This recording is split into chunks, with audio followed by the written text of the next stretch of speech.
भोजपुरी श्रोतागण के अक्षरा सिंह की तरफ से प्रणाम और छठ पूजा की ढेर सारी शुभकामनाएं। इस छठ पूजा के अवसर पर मैं आप सभी के लिए एक गाना गाने जा रही हूँ जो कि आपने पहले भी सुना होगा। ये बहुत ही पारंपरिक गाना है और न जाने कितने दिग्गजों ने इस गाने को गाया है और मुझे उतना अच्छा तो नहीं आता है गाने, लेकिन फिर भी एक छोटी सी कोशिश है आप सभी लोगों के लिए। उम्मीद है आप सबों को बहुत अच्छा लगेगा ये गाना।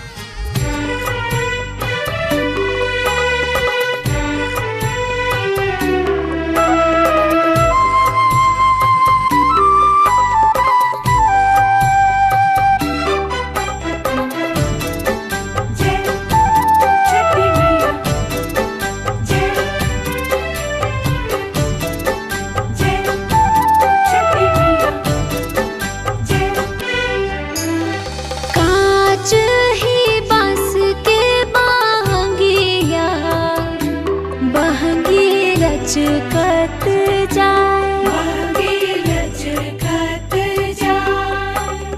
पेन्ही ना पावन जी पियरिया दौरा घाटे पहुँचाए काच ही बांस के बहंगिया बहंगी लचकत जाए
गीत छठी माई के गाए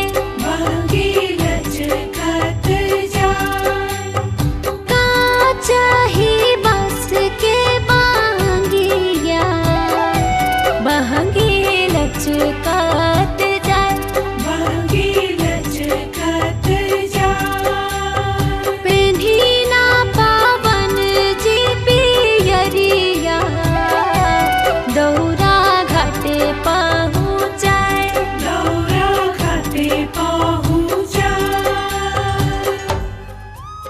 प्रणाम।